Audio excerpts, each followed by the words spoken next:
મિત્રો, દાંતા જે ગુજરાત રાજ્યના બનાસકાંઠા જિલ્લામાં આવેલું એક સમયનું ઐતિહાસિક રજવાડું છે, જેનો ઇતિહાસ 10મી સદીથી શરૂ થાય છે. દાંતા જે ભારતની આઝાદી પહેલાં એક સમૃદ્ધ રજવાડું હતું, જેમાં અનેક શાસકો દ્વારા શાસન કરવામાં આવ્યું હતું. તેમના શાસનકાળ દરમિયાન બાંધવામાં આવેલ ઇમારતો આજે પણ દાંતામાં જોવા મળે છે, જે જોઈને આપણને દાંતા રજવાડાનો ઇતિહાસ જાણવાની ઈચ્છાઓ જાગે છે. જેથી આજના વિડીયોમાં આપણે દાંતા રજવાડાનો ઇતિહાસ જાણીશું. નમસ્કાર મિત્રો, તો સ્વાગત છે એક નવા વિડીયોમાં. સો ફ્રેન્ડ્સ, હું છું ધર્મેશ અને ધર્મેશ પટેલ યુટ્યુબ ચેનલમાં તમારું સ્વાગત છે. સો ફ્રેન્ડ્સ, આજના વિડીયોમાં આપણે દાંતા રજવાડાનો ઇતિહાસ જાણીશું. સો વિડીયોમાં છેલ્લે સુધી બન્યા રહો. તો ચાલો વિડીયોને શરૂ કરીએ. મિત્રો, દાંતા ગુજરાતના બનાસકાંઠામાં આવેલું એક ઐતિહાસિક રજવાડું છે, જેની સ્થાપના 10મી સદીમાં પરમાર રાજપૂતો દ્વારા કરવામાં આવી હતી. તો મિત્રો, સૌપ્રથમ જાણીશું આપણે દાંતા રજવાડાની સ્થાપના કેવી રીતે થઈ અને કોના દ્વારા કરવામાં આવી. દાંતા ગુજરાતના બનાસકાંઠા જિલ્લામાં આવેલું એક નાનું પરંતુ ગૌરવશાળી રજવાડું, જેની સ્થાપના પરમાર રાજપૂતો દ્વારા થઈ હતી. આ રજવાડાનો ઇતિહાસ શૌર્ય, સંસ્કૃતિ અને સંઘર્ષની ગાથાઓથી ભરેલો છે. ઘણી સદીઓ પહેલાં, જ્યારે ભારત રાજાઓ અને યોદ્ધાઓની ગાથાઓથી ગુંજતું હતું, ત્યારે પરમાર વંશની શરૂઆત થઈ. પરમારો અગ્નિવંશી રાજપૂતોમાંથી ઉદ્ભવ્યા, જેમની ઉત્પત્તિ માઉન્ટ આબુના અગ્નિકુંડમાંથી થઈ હતી. પૌરાણિક કથા અનુસાર ઋષિ વશિષ્ઠની કામધેનુ ગાયને ચોરી લેવામાં આવી હતી અને તેને બચાવવા માટે અગ્નિમાંથી એક શૂરવીરનો જન્મ થયો, જેનું નામ પડ્યું પરમાર. આ પરમાર વંશનો આદિપુરુષ બન્યો. આ વંશના રાજપૂતો શૌર્ય, ધર્મ અને સંસ્કૃતિના રક્ષક તરીકે ઓળખાતા હતા. 9મી સદીમાં પરમારોએ માળવામાં પોતાનું રાજ્ય સ્થાપ્યું, જેની રાજધાની ધાર હતી. વિક્રમાદિત્ય અને રાજા ભોજ જેવા મહાન રાજાઓએ આ વંશનું નામ રોશન કર્યું, જેઓ ન માત્ર યોદ્ધા હતા, પરંતુ કવિ, વિદ્વાન અને કલાના પ્રેમી પણ હતા. આ પરમારોની એક શાખા માળવાથી સિંધ ગઈ અને ત્યાં પોતાનું શાસન કરવા લાગ્યા, જે બરડ પરમાર તરીકે ઓળખાતા હતા. આ શાખા સિંધના નગરથટ્ટામાં શાસન કરતા હતા. ત્યારબાદ 10મી સદીની આસપાસ પરમારોની આ શાખા સિંધના નગરથટ્ટાથી ગુજરાત તરફ આગળ વધી. આ શાખાના પરમારોએ ગુજરાતના આરાસુર પર્વતમાં પોતાનું પ્રથમ રાજ્ય સ્થાપ્યું, જેનું નામ હતું ચંદ્રાવતી. ચંદ્રાવતીમાં પરમારોએ ઘણા વર્ષો સુધી શાસન કર્યું. ત્યારબાદ સમયના ફેરફારો અને યુદ્ધોના કારણે તેમણે પોતાની રાજધાની તરસંગ ખસેડી. મુગલ ઇતિહાસમાં તરસંગનો ઉલ્લેખ છે, જ્યાં જહાંગીરને આશ્રય આપવામાં આવ્યો હતો.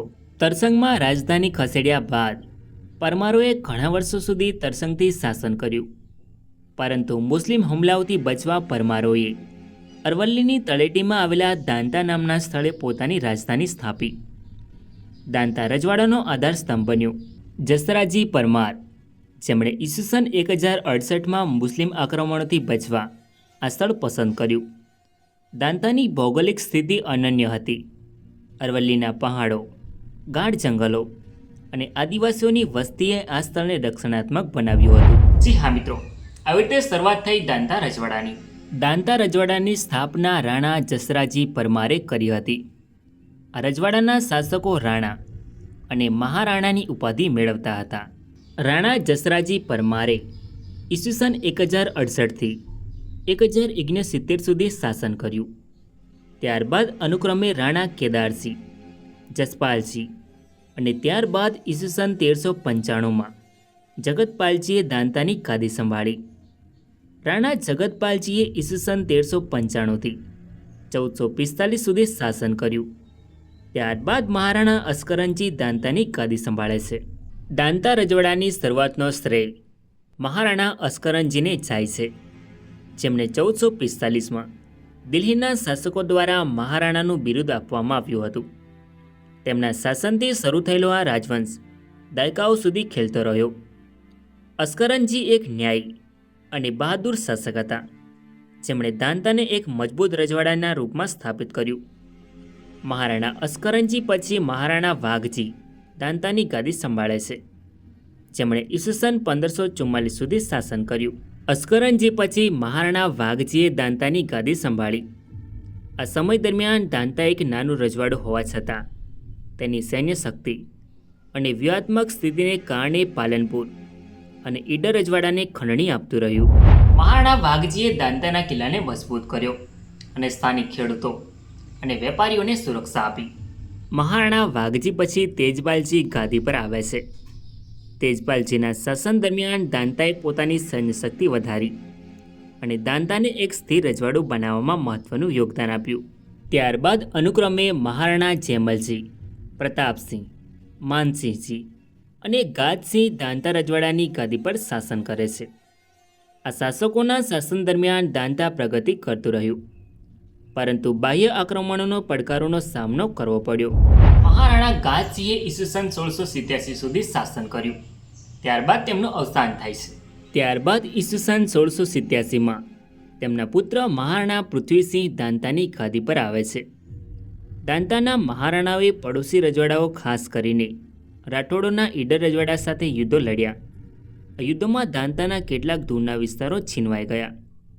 મહારાણા પૃથ્વીસિંહે 1687થી 1743 સુધી દાંતા રજવાડામાં શાસન કર્યું. ત્યારબાદ તેમનું અવસાન થાય છે. મહારાણા પૃથ્વીસિંહના અવસાન બાદ ઈસવીસન 1743માં વિક્રમદેવજી દાંતાની ગાદી સંભાળે છે. તેમના પછી તરત જ મહારાણા કરણસિંહ દાંતાની ગાદી સંભાળે છે. તેમણે ઘણા વર્ષો સુધી દાંતા રજવાડામાં શાસન કર્યું. મહારાણા કરણસિંહે દાંતાની ગાદી સંભાળી તેમના શાસનમાં દાંતાએ બ્રિટિશ ઈસ્ટ ઇન્ડિયા કંપનીના આગમનનો સામનો કર્યો. બ્રિટિશરો સાથેના સંબંધો જટિલ હતા, પરંતુ કરણસિંહે દાંતાની સ્વાયત્તતા જાળવી રાખી. તેમના શાસનમાં દાંતાએ પોતાની આર્થિક સ્થિતિને મજબૂત કરવા માટે ખેતી અને વેપાર પર ધ્યાન આપ્યું. મહારાણા કરણસિંહના અવસાન બાદ તેમનો કુંવર રતનસિંહ દાંતાની ગાદી સંભાળે છે. રતનસિંહ નિસંતાન ગુજરી જતા તેના ભાઈ અભયસિંહ ગાદીએ આવ્યો. અભયસિંહ ઘણા વર્ષો સુધી દાંતા રજવાડામાં શાસન કર્યું.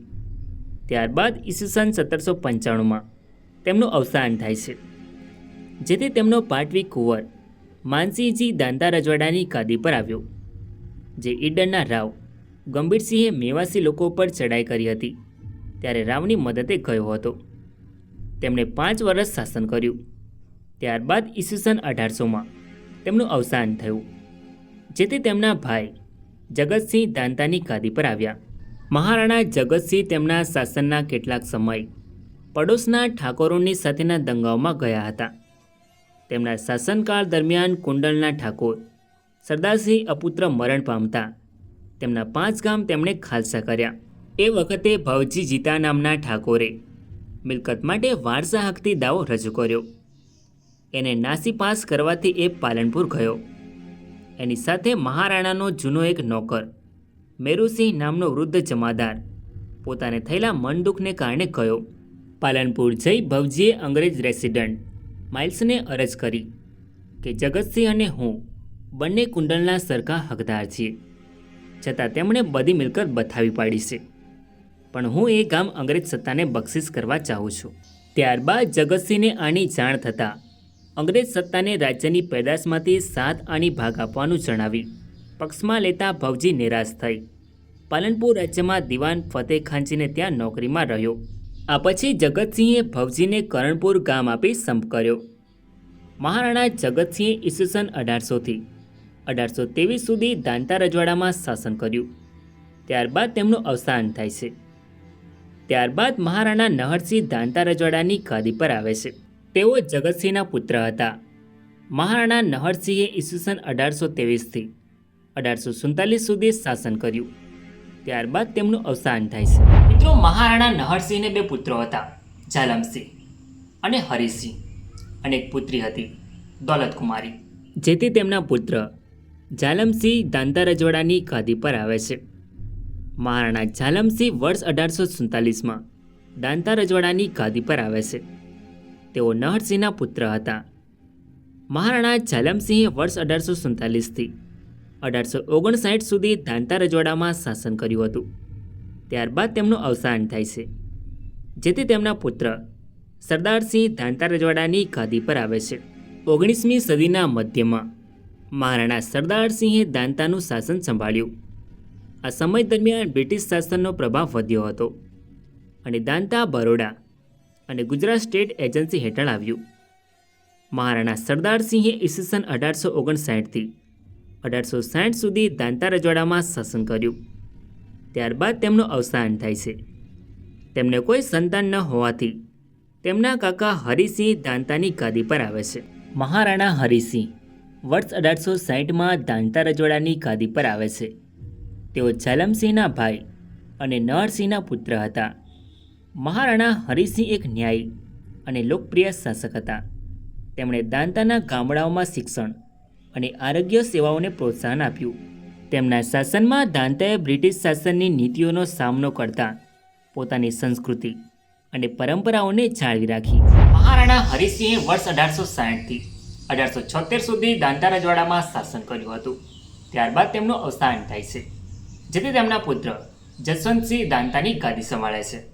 મહારાણા જસવંતસિંહ વર્ષ 1876માં દાંતા રજવાડાની ગાદી પર આવે છે.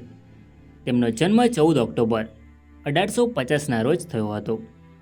મહારાણા જસવંતસિંહનો શાસનકાળ દાંતા માટે આધુનિકતાનો સમય હતો. તેમણે રજવાડાઓમાં રસ્તાઓ, શાળાઓ અને પાણીની વ્યવસ્થા જેવી મૂળભૂત સુવિધાઓનો વિકાસ કર્યો. મહારાણા જસવંતસિંહે વર્ષ 1876થી 1908 સુધી દાંતા રજવાડામાં શાસન કર્યું. ત્યારબાદ તેમનું અવસાન થાય છે, જેથી તેમનો પુત્ર હમીરસિંહ દાંતાની ગાદી પર આવે છે. મહારાણા હમીરસિંહ વર્ષ 1908માં દાંતા રજવાડાની ગાદી પર આવે છે.